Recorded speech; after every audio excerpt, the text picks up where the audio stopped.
Hello students, आज हम लोग इंग्लिश ग्रामर के चैप्टर 6 जिसका नाम क्या है आर्टिकल्स, उसके बारे में पढ़ेंगे। ठीक है, तो शुरू करते हैं हमारे चैप्टर 6 आर्टिकल को। देखिए, आप ये जो तस्वीरें देख रहे हैं इसमें आप देखिए डॉक्टर पी के वर्मा इज़ ए प्रोफेसर। इसमें बताया गया है कि डॉक्टर पी के वर्मा ये प्रोफेसर है। इसी तरह दूसरे चित्र में देखिए, आई हेल्पेड एन ओल्ड मैन यस्टरडे। ठीक है, मैंने कल एक बुजुर्ग आदमी की मदद की। तीसरे में देखिए क्या लिखा हुआ, the sun shines in the sky, सूरज आकाश में चमकता है। ठीक है, तो अगर आप इन तीनों सेंटेंस को देखेंगे तो आपको इसमें देखिए रेड कलर में क्या दिखाई दे रहा है, ए एन और द दिखाई दे रहा है ना। ये जो ए एन और द वर्ड हैं इनको क्या कहा जाता है, आर्टिकल्स कहा जाता है। इनको क्या कहा जाता है, आर्टिकल्स। ठीक है, तो ए एन और द जो होते हैं वो हमारे आर्टिकल्स होते हैं। ठीक है, अब ये जो आर्टिकल्स हैं ये हमेशा कहाँ आते हैं, नाउन के पहले आते हैं। किसके पहले आते हैं, नाउन के पहले आते हैं। ठीक है, तो ये जो आर्टिकल हैं ये कितने प्रकार के होते हैं, ये आर्टिकल दो प्रकार के होते हैं। कौन कौन से, इंडेफिनिट आर्टिकल और डेफिनेट आर्टिकल।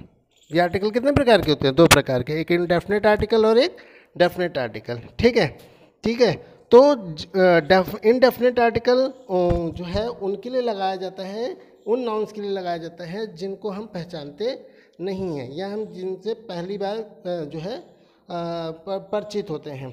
जबकि जो डेफिनेट आर्टिकल है उनके लिए लगाया जाता है जिनको हम पहले से जानते हैं, और already known the person well. ठीक, पहले से ठीक से जानते हैं। ठीक है, इसलिए उनके आगे डेफिनेट आर्टिकल लगाते हैं।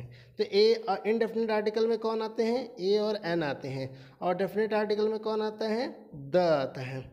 ठीक है, इसको द भी बोलते हैं और दी भी बोलते हैं।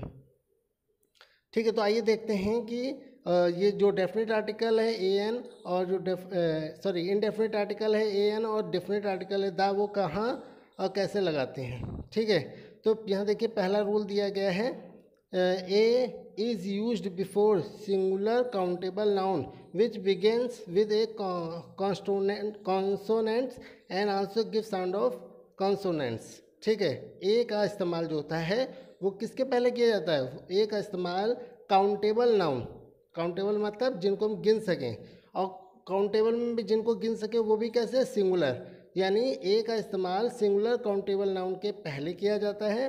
ठीक है, और जो किससे शुरू होते हैं, कंसोनेंट से शुरू होते हैं। कंसोनेंट कौन होता है, ए ई आई ओ यू को छोड़ दीजिए तो जो बाकी के लेटर होते हैं इंग्लिश के उनको क्या कहा जाता है, कंसोनेंट कहा जाता है। जैसे सी डी एफ, ये सब क्या है, कंसोनेंट है। ठीक है, तो ए का इस्तेमाल हमेशा सिंगुलर काउंटेबल नाउन से पहले किया जाता है, और उन सिंगुलर काउंटेबल नाउन से पहले किया जाता है जिनका शुरुआत किससे हो, कंसोनेंट से हो, और साथ में क्या निकले, कंसोनेंट का साउंड निकले। जैसे देखिए लॉग, तो लॉग में देखिए किससे शुरू हुआ है, एल से। एल क्या है, कंसोनेंट है।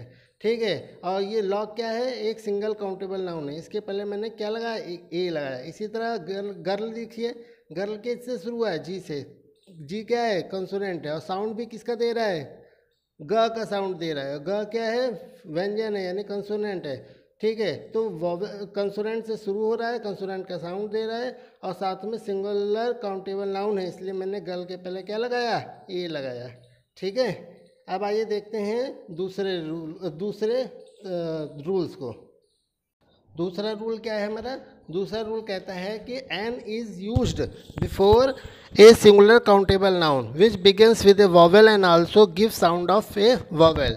यानी एन का इस्तेमाल जो होता है, ए का इस्तेमाल तो हम जान गए कि सिंगुलर काउंटेबल नाउन से पहले होता है और वो कंसोनेंट का साउंड देता है और कंसोनेंट से स्टार्ट होता है।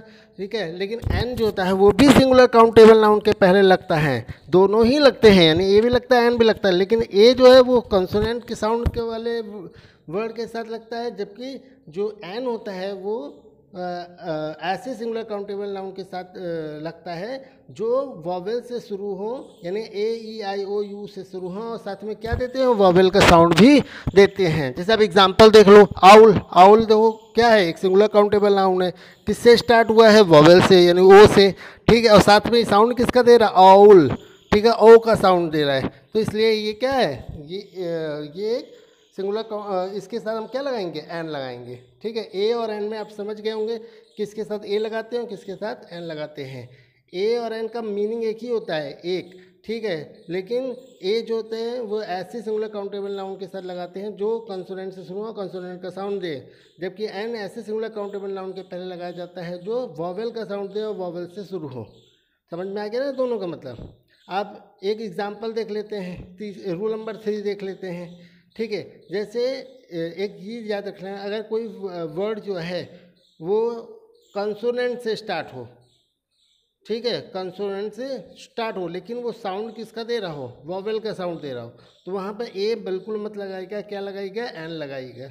जैसे आप ये एक सी के एग्जाम्पल में देखिए क्या लिखा है, आवर, ठीक है। यहाँ पर हमने किससे शुरू हो रहा है, एच से शुरू हो रहा है, एच क्या होता है, कंसोनेंट होता है, ठीक है, लेकिन हमने यहाँ पे ए न लगा के एन लगाया, क्यों, क्योंकि यहाँ पर एच साइलेंट हो जाता है और ये साउंड किसका देता है, ये कंसोनेंट का साउंड नहीं देता, ये वॉवेल का साउंड देता है, यानी हावर नहीं बोलते, इसे आवर बोलते हैं, ठीक है, आ का साउंड दे रहा है, इसीलिए यहाँ पे हमने क्या लगाया है, एन लगाया, ए नहीं लगाया। समझ में आ गया। अब आप लोग अच्छे से समझ गए होंगे कि ए का यूज़ कहाँ करते हैं, एन का यूज़ कहाँ करते हैं। आइए चलते हैं डी, रूल नंबर डी में, जहाँ पे हम जानते हैं कि द का यूज़ कैसे किया जाता है।